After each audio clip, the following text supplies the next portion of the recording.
Hello students, welcome to learn commerce with SK.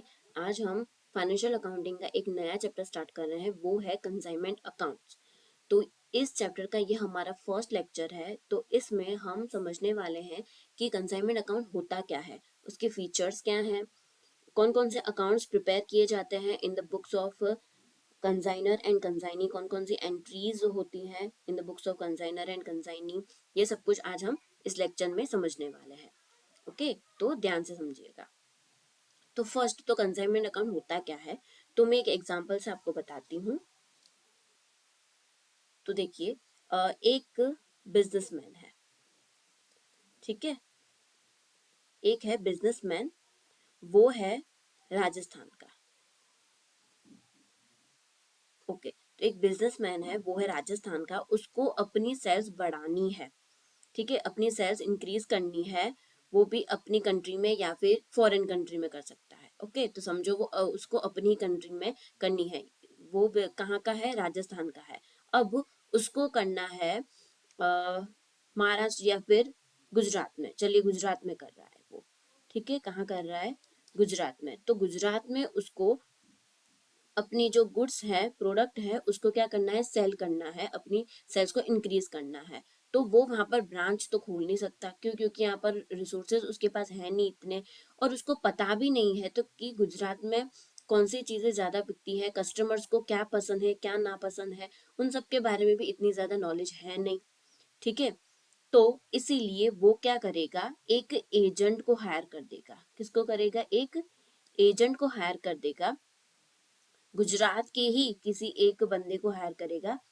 समझो agent है वो कोई, ठीक है। एक किसी बंदे को हायर कर रहा है कि तुम मेरे माल को तुम बेचो, मेरे जो भी गुड्स हैं वो तुम बेचो गुजरात में, ठीक है। तो और इसके लिए वो क्या लेगा? कमीशन लेगा। तो जो बिजनेसमैन होता है ना, जो भी बिजनेसमैन होता है, उसको हम क्या कहेंगे? कंसाइनर कहेंगे। वो किसको देगा? गुड्स देगा, कंसाइनी को देगा, मीन्स वो एजेंट को देगा, ठीक है। और वो जो है वो गुड्स किसको बेचेगा? जो भी बायर्स हैं, जो भी कस्टमर्स हैं गुजरात के, उसको बेचेगा। और इसके लिए कंसाइनी जो एजेंट है वो क्या लेगा? कमीशन लेगा। तो इसको हम क्या कहते हैं? कंसाइनमेंट कहेंगे। क्या कहेंगे हम? पूरा जो है वो कंसाइनमेंट बिजनेस कहेंगे हम। ओके, तो इसमें क्या होता है कि the agent would sell goods on behalf of the owner of the goods. जो एजेंट है वो क्या करेगा?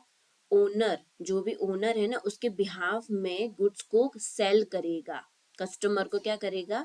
सेल करेगा, ठीक है। एंड हिज रिस्क, और वो भी कंसाइनर के रिस्क पे ही सेल करेगा। ही गेट्स कमीशन, और इसके लिए वो क्या क्या लेगा? कमीशन लेगा। जो भी वो सर्विसेज दे रहा है ना, बेच रहा है माल को, तो उसके लिए वो कमीशन लेगा। और ये इस पूरी अरेंजमेंट को हम क्या कहेंगे? कंसाइनमेंट कहेंगे।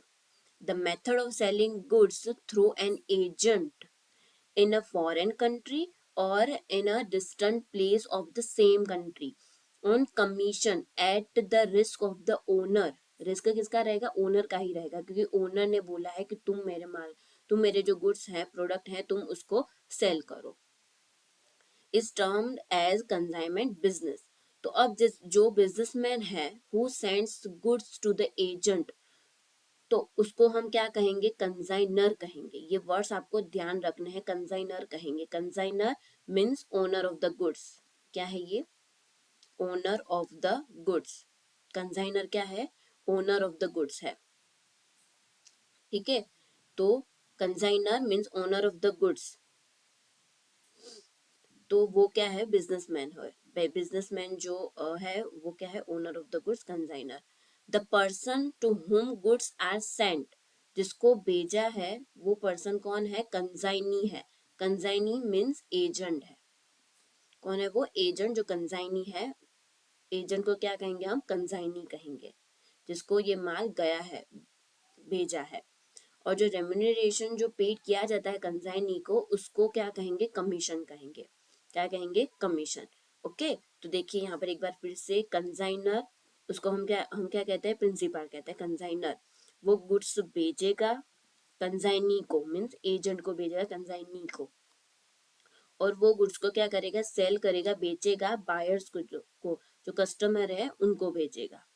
ओके, और फिर कस्टमर पैसे किसको देगा, ऑब्वियसली कंसाइनी को पैसे देगा, और वो जो बाकी सब जो पैसे हैं वो किसको देगा, कंसाइनर को देगा, और इसके बदले उसको क्या मिलेगा, कमीशन मिलेगा कंसाइनी को।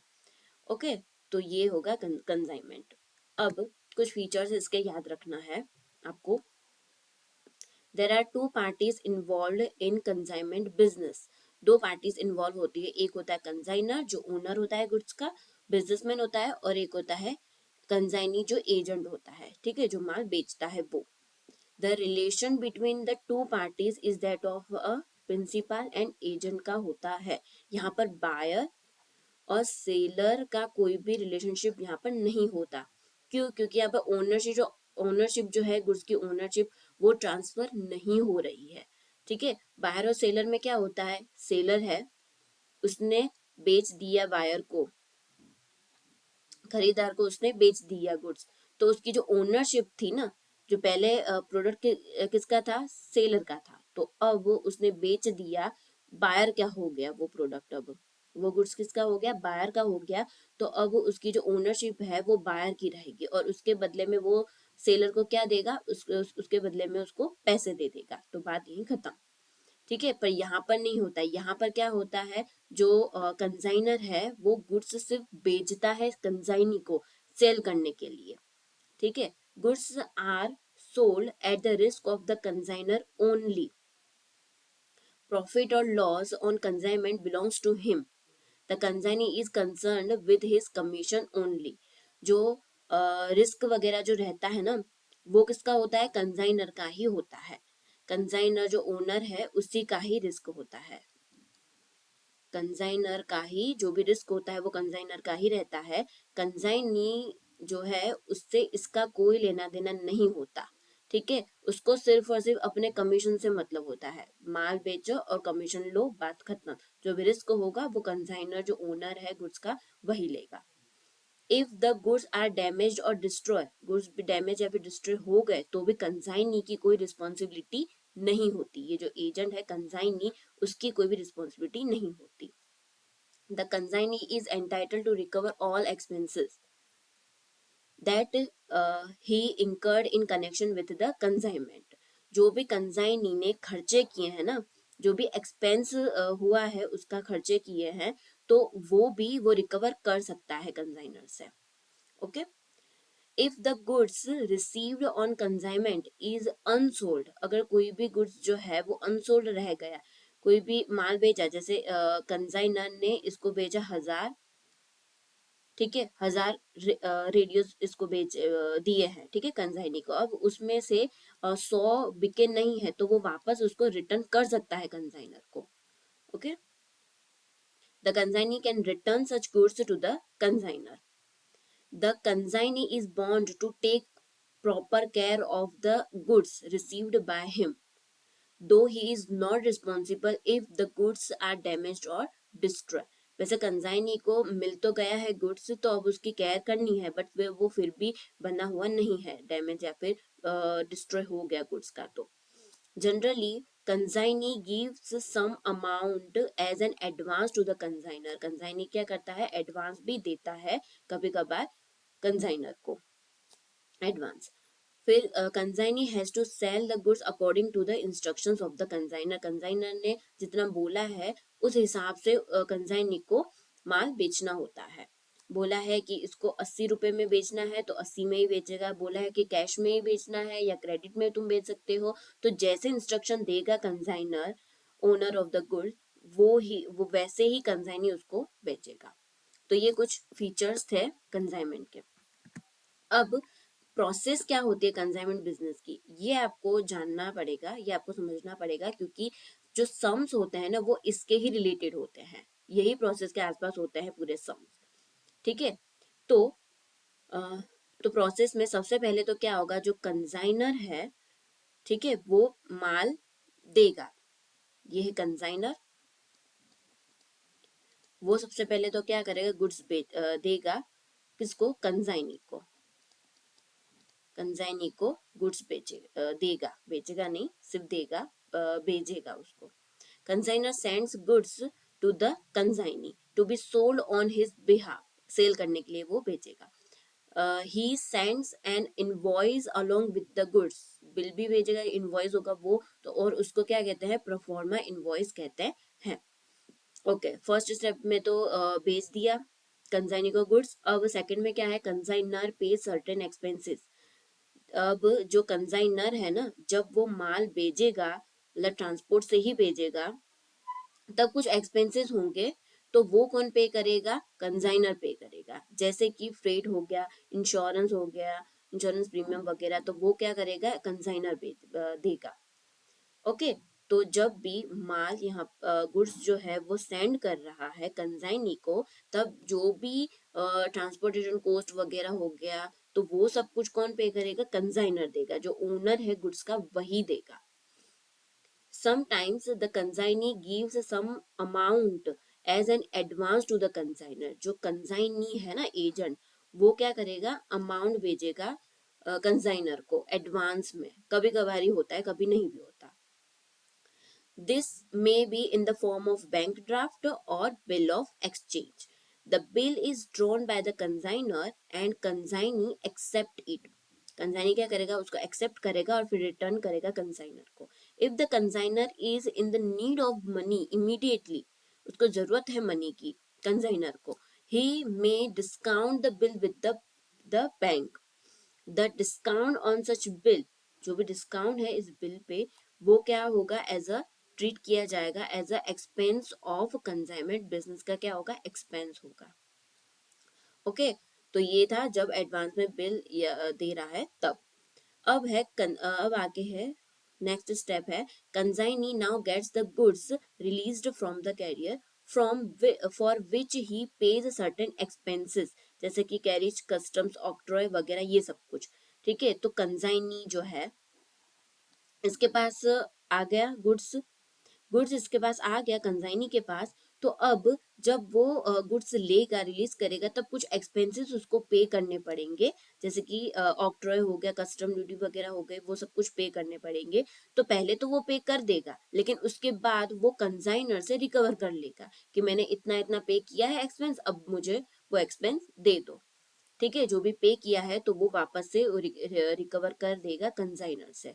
ठीक है, उसका काम सिर्फ और सिर्फ गुड्स को बेचना है, तो उसके अलावा जो भी एक्सपेंसेस वगैरह हो गए वो कौन उठाएगा, कंसाइनर उठाएगा। ओके, तो उसके पास माल पहुंच गया। अब माल गुड्स तो उसके पास पहुंच गया है, तो अब वो क्या करेगा, सेल करेगा। तो consignee sells goods according to the instruction of the consignor, consignor ने जो जो इंस्ट्रक्शन दिए होंगे उस हिसाब से वो बेचेगा माल को। He then prepare and sends a statement showing details of sales expenses etc to the consigner. This statement is called account sales कहते हैं उसको। ठीक है, तो सिंपल सी बात है, अब कंसाइनी है वो सेल कर रहा है गुड्स को, तब वो एक क्या करेगा, एक स्टेटमेंट प्रिपेयर करेगा कि मैंने इतना इतना माल बेचा है, इसको बेचा है, इतना कैश में बेचा है, इतना क्रेडिट पे बेचा है, इतने इतने के पैसे आ गए हैं, तो ये सब कुछ जो है इतना इतना एक्सपेंस हुआ है। तो ये सब कुछ ना एक स्टेटमेंट में वो लिख देगा, एक वो प्रिपेयर कर देगा स्टेटमेंट, तो उसे क्या कहते हैं, अकाउंट स्टेटमेंट कहते हैं। और वो स्टेटमेंट किसको देगा, वो देगा कंसाइनर को देगा कि मैंने इतना इतना माल बेचा है, क्रेडिट पे बेचा है, सेल पे कैश पे बेचा है, वो एक्सपेंसेस इतने हुए हैं, सेल्स एक्सपेंसेस हुए हैं, तो वो पूरा स्टेटमेंट बना के किसको दे देगा, कंसाइनर को दे देगा।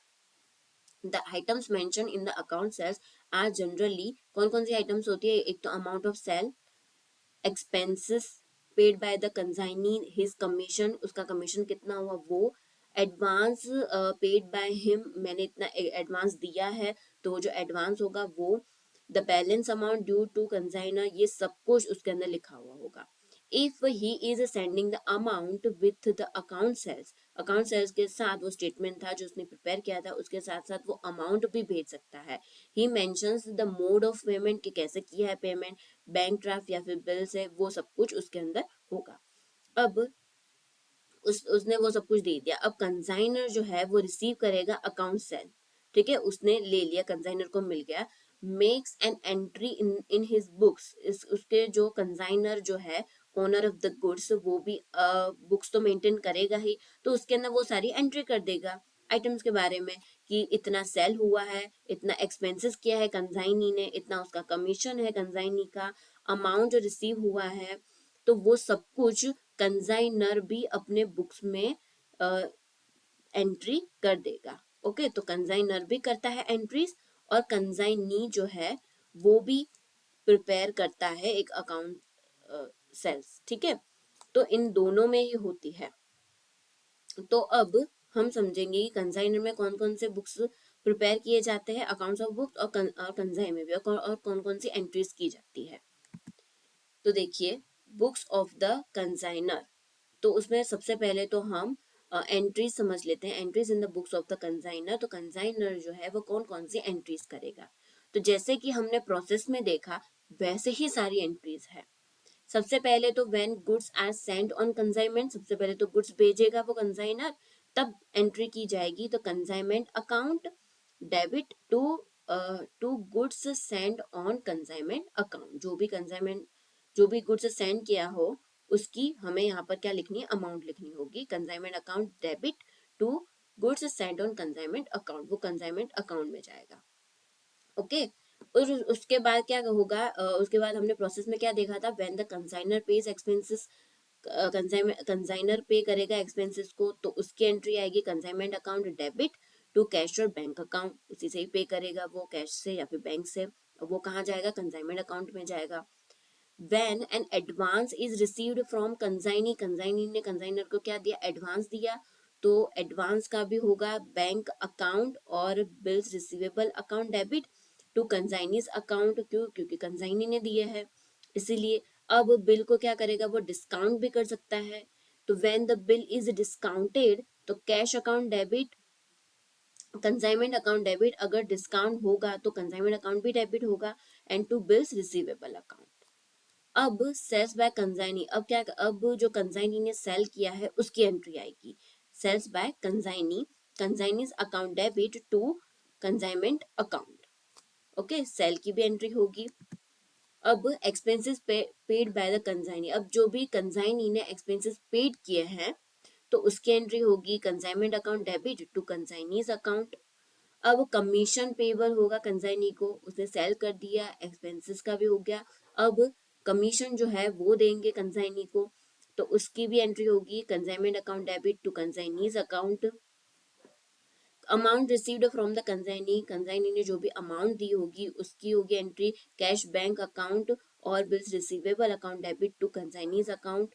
अब क्लोजिंग स्टॉक की भी एंट्री होगी, जो भी माल बचा है उसका, क्योंकि पूरा तो सेल हुआ नहीं होगा, कुछ तो बचा ही होगा ना, तो क्लोजिंग स्टॉक ऑफ कंसाइनमेंट, तो उसकी एंट्री होगी consignment stock account debit to consignment account. उसके बाद जो भी प्रॉफिट होगा उसकी एंट्री होगी, प्रॉफिट या फिर लॉस, तो प्रॉफिट ऑन कंसाइनमेंट, तो consignment account debit to profit और लॉस अकाउंट। अब closing the goods send on consignment account, तो उसकी क्या एंट्री होगी, goods to send on consignment account debit, और वो कहाँ जाएगा, ट्रेडिंग अकाउंट में जाएगा, कहाँ जाएगा, ट्रेडिंग अकाउंट में जाएगा, इधर आ रहेगा, ठीक है, ट्रेडिंग अकाउंट में जाएगा वो। ओके, तो इतनी एंट्रीज होंगी कंसाइनर में। अब कौन कौन से अकाउंट्स प्रिपेयर किए जाएंगे कंसाइनर के बुक्स में, तो वो हम देख लेते हैं। टोटल 3 अकाउंट्स है, एक है कंसाइनमेंट अकाउंट है, दूसरा है कंसाइनी अकाउंट, और तीसरा है goods sent on consignment account. ज्यादातर सम्स में ना यही आता है कि कंसाइनमेंट अकाउंट और कंसाइनी का अकाउंट प्रिपेयर करो, या फिर ऐसा बोला जाता है कि नेसेसरी अकाउंट्स प्रिपेयर करो in the books of consignor, तो हमें ये 3 अकाउंट्स बनाने होते हैं। ओके, तो इसके अंदर कौन कौन सी एंट्रीज होती है वो हम जरा देख लेते हैं कंसाइनमेंट अकाउंट्स में। तो कंसाइनमेंट अकाउंट, तो उसमें उसमें यहाँ पर डेबिट साइड कौन सी एंट्री होगी, एक तो गुड्स सेंड किया था वो, to goods send on consignment account, तो उसकी एंट्री होगी, जितना भी गुड्स उसने सेंड किया है, जैसे 50 टीवी भेजे हैं तो 50 मल्टीप्लाई जो भी उसके प्राइस होगी वो, ठीक है, तो उसकी एंट्री आएगी यहाँ पर to goods sent on consignment account. अब जो भी कंसाइनर ने एक्सपेंसेस किया होगा उसकी एंट्री आएगी to cash account expenses of consignor. उसके बाद जो बिल्स रिसीवेबल अकाउंट का जो डिस्काउंट है उसकी एंट्री आएगी। फिर कंसाइनीज अकाउंट, जो कंसाइनी ने एक्सपेंसेस किए होंगे उसकी एंट्री आएगी। कंसाइनीज अकाउंट जो भी कमीशन पे किया होगा तो उसकी एंट्री आएगी। जो भी उसको देना है ना वो कहाँ पर आएगा, डेबिट साइड में आएगा। ओके, टू प्रॉफिट और लॉस, अगर कोई भी प्रॉफिट होगा तो यहाँ पर डेबिट साइड होगा। और अब क्रेडिट साइड, तो क्रेडिट साइड कौन कौन सी एंट्री आएगी, एक होगा कंसाइनीज अकाउंट, जो भी सेल होगा, सेल होगा तो वो क्या होगा, क्रेडिट साइड होगा। इंश्योरेंस कंपनी अकाउंट, जो भी फायर क्लेम एक्सेप्टेड होगा, जो भी लॉस हुआ होगा, जो भी गुड्स है तो गुड्स का लॉस भी तो हुआ होगा ना, तो उसके लिए इंश्योरेंस भी ले रखा होगा, तो इंश्योरेंस कंपनी का जो अमाउंट मिलेगा वो कहाँ पर करेंगे हम, क्रेडिट साइड। फिर प्रॉफिट और लॉस, जो भी लॉस होगा तो तो ये क्या है, एबनॉर्मल लॉस होगा, तो जो भी लॉस होगा वो कहाँ पर आएगा, क्रेडिट साइड आएगा। वो भी मैं आपको बताऊंगी, जो सम्स में आपको अच्छे समझ में आएगा, एबनॉर्मल लॉस और इंश्योरेंस कंपनी वाला सब। बाय, फिर उसके बाद है by goods to send in consignment account, जो भी गुड्स रिटर्न आया होगा उसकी एंट्री होगी, और उसके बाद जो भी क्लोजिंग स्टॉक होगा उसकी एंट्री होगी, और जो भी लॉस होगा तो वो प्रॉफिट एंड लॉस करके लॉस जो भी होगी उसकी एंट्री होगी, वो क्या होगा, होगा क्रेडिट साइड होगा। ओके, तो इतना होगा कंसाइनमेंट अकाउंट में। ये आपको याद रखना होगा क्योंकि सम्स में इतनी ही एंट्रीज आती है ज्यादातर। ठीक है, तो ये आपको याद रखना पड़ेगा। जब आप सॉल्व करोगे सम तो आपको धीरे धीरे करके सब याद रह जाएगा। फिर है यहाँ पर कंसाइनीज अकाउंट, तो कंसाइनी अकाउंट में क्या होगा, एक होगा टू कंसाइनमेंट अकाउंट सेल्स जो होगा वो। तो देखिए यहाँ पर ये कंसाइनमेंट अकाउंट हमने बनाया, उसके बाद ये जो क्रेडिट साइड पे जो सेल्स है ना, कंसाइनीज अकाउंट सेल्स, तो वो कहाँ जाएगा, यहाँ पर डेबिट साइड में चला जाएगा, टू कंसाइनमेंट अकाउंट, क्योंकि हमने कंसाइनमेंट अकाउंट में से लिया है ना सेल्स वो। ठीक है, और अब देखिए, अब यहाँ पर कैश और बैंक बिल्स रिसीवेबल एडवांस जो भी मिला होगा वो हम कहाँ पर लिखेंगे, क्रेडिट साइड पे हम लिखेंगे। फिर कंसाइनमेंट अकाउंट का कंसाइनमेंट अकाउंट जो भी एक्सपेंस होगा कंसाइनी का वो आएगा, कमीशन हम देंगे कंसाइनी को तो वो आएगा, तो कंसाइनी से रिलेटेड जो भी सारी एंट्रीज होगी वो क्रेडिट साइड आएंगी। फिर डिस्काउंट अलाउ होगा या फिर बैड डेट, जब भी डेल क्रेडिट कंडीशन कमीशन नहीं होगा, del credit commission is not payable, तब जो भी डिस्काउंट या फिर बैड डेट होगा तो वो कहाँ पर आएगी, क्रेडिट साइड आएगी कंसाइनी अकाउंट में। और जो भी कैश या फिर बिल्स रिसीवेबल होगा, जो भी अमाउंट रिसीव होगा इन फुल सेटलमेंट, पूरा सेटलमेंट हो जाएगा तो वो कहाँ पर होगा, क्रेडिट साइड होगा। ठीक है, हम ऐसे भी याद कर सकते हैं, याद रख सकते हैं। देखिए यहाँ पर क्या है, कंसाइनीज अकाउंट, जो भी एक्सपेंसेस है वो आएंगी कंसाइनी की, फिर जो कमीशन है वो आएगा। तो देखिए यहाँ पर है ना, कमीशन एक्सपेंसेस है, अमाउंट जो बिल्स रिसीवेबल का जो किया होगा वो होगा, फिर जो भी डिस्काउंट या फिर बैड डेट होगा वो होगा, और जो भी आखिर में जो सेटलमेंट का जो भी अमाउंट है वो, इतना होगा, क्रेडिट साइड होगा। अब तीसरा है यहाँ पर goods send on consignment account, तो ये रहा, ये जो goods send on consignment account है ये वाला वही हम रख देंगे यहाँ पर, by consignment account goods send on consignee, और ये कहाँ ट्रांसफर हो जाएगा, ट्रेडिंग अकाउंट में। कहाँ पर होगा, ये ट्रेडिंग अकाउंट में ट्रांसफर हो जाएगा। तो इतना 3 अकाउंट्स प्रिपेयर करने होंगे in the books of consignor. अब बारी है कंसाइनी की, बुक्स ऑफ द कंसाइनी, तो उसमें एंट्रीज कौन कौन सी आएंगी, entries in the books of consignee. तो सबसे पहले तो वो जब एडवांस देगा तो उसकी एंट्री आएगी, when he gives advance to the consignor, consignor को जो भी एडवांस देगा वो, तो consignor's account debit to bank और बिल्स पेबल अकाउंट। फिर कंसाइनी पे करेगा expenses, when the consignee pays expenses, तो उसकी एंट्री आएगी consignor's account debit to cash account. अब गुड्स को क्या करेगा, सोल्ड करेगा, व्हेन गुड्स आर सोल्ड, तो वो कैश में भी कर सकता है, तो जब वो कैश में होगा तब कैश और bank account debit to consignor's account, जब भी क्रेडिट पे सेल करेगा तब डेटर्स अकाउंट डेबिट होगा और कंसाइनर्स अकाउंट क्या होगा, क्रेडिट होगा। फिर when goods are returned by customers, customer ने क्या कर दिया, रिटर्न कर दिया, तो इसकी क्या हो जाएगी, उल्टा हो जाएगा entry, consignor's account debit to debtors account. फिर if goods are kept by consignee, consignee ने अपने पास रख दिया यानी कि उसने परचेज किया है, तो purchase account debit to consignor's account होगा। और उसके बाद commission, commission due on sales, तो consignor's account debit to commission account होगा। When the amount is settle, पूरा अमाउंट सेटल हो गया तो उसकी एंट्री होगी consignor's account debit to bank और बिल्स पेबल अकाउंट। अब इतनी एंट्रीज थी।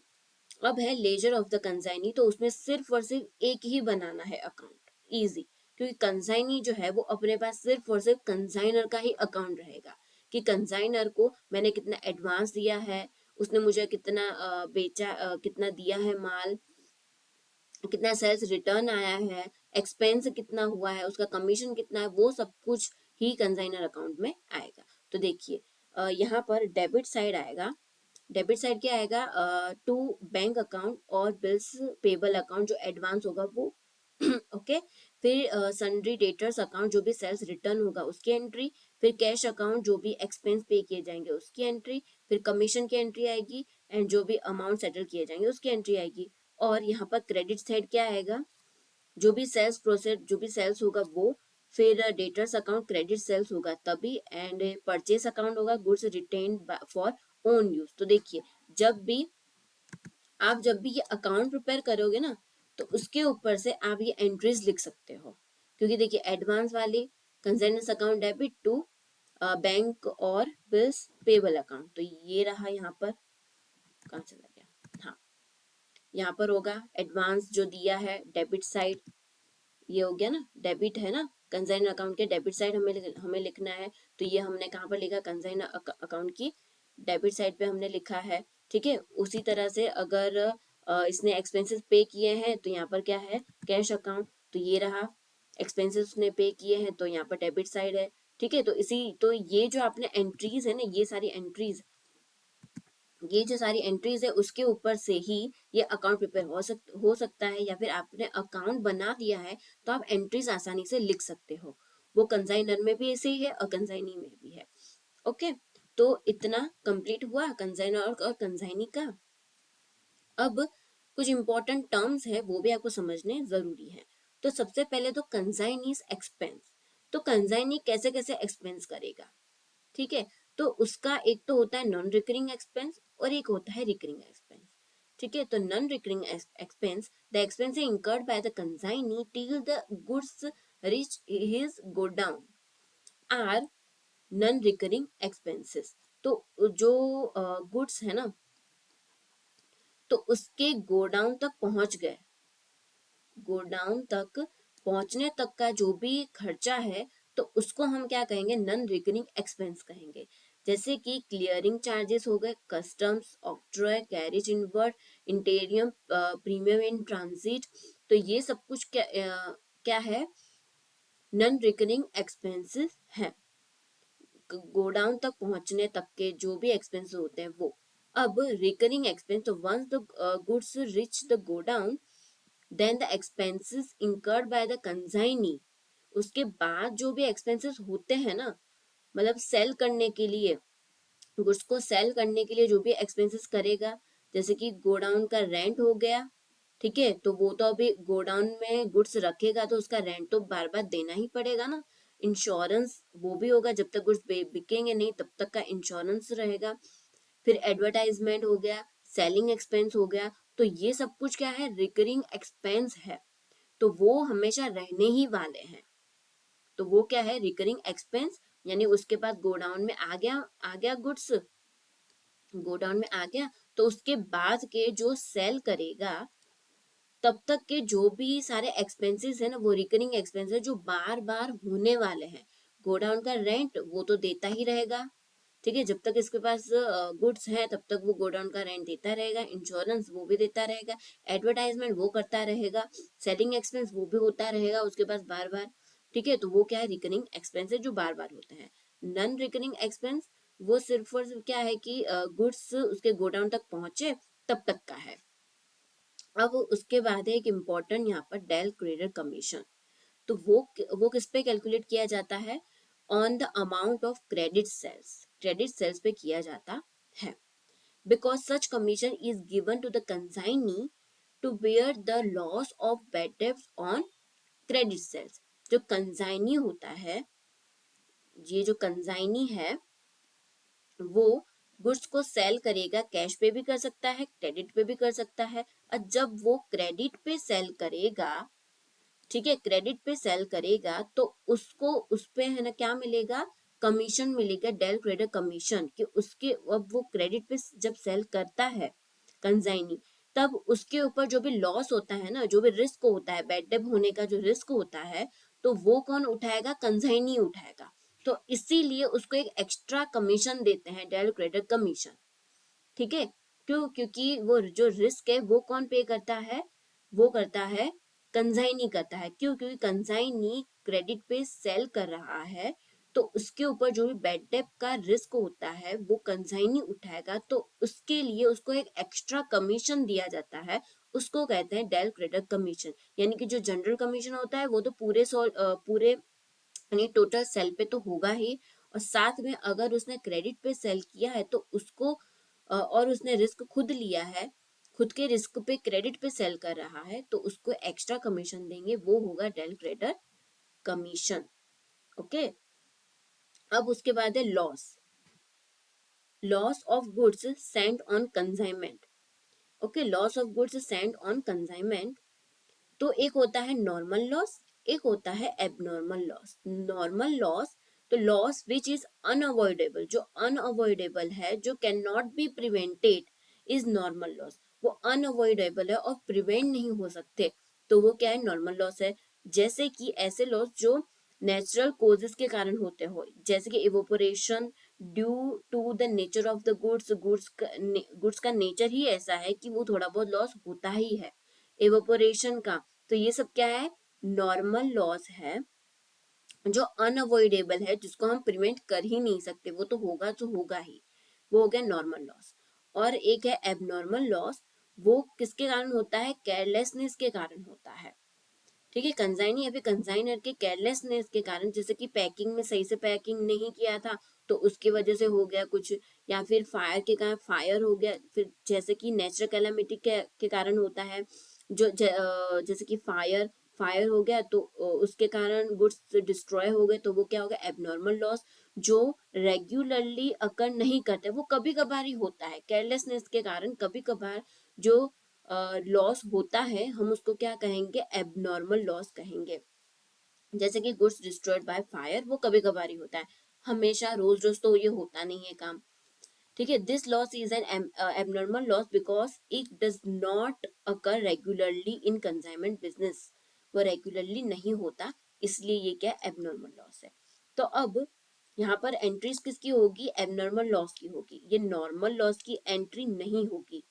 ठीक है, बुक्स ऑफ अकाउंट में यहाँ पर एंट्री नॉर्मल लॉस की नहीं होगी, क्योंकि ये अनअवॉइडेबल है, उसको हम प्रिवेंट नहीं कर सकते। बट एबनॉर्मल लॉस जो है उसकी एंट्री होगी कहाँ पर, प्रॉफिट एंड लॉस अकाउंट में एबनॉर्मल लॉस की एंट्री होती है, और इसके लिए इंश्योरेंस भी लिया जाता है, और जो इंश्योरेंस कंपनी है वो क्लेम भी एक्सेप्ट करती है, उसकी भी एंट्री होती है। तो वो सब कुछ आपको सब में समझ में आएगा अच्छे से।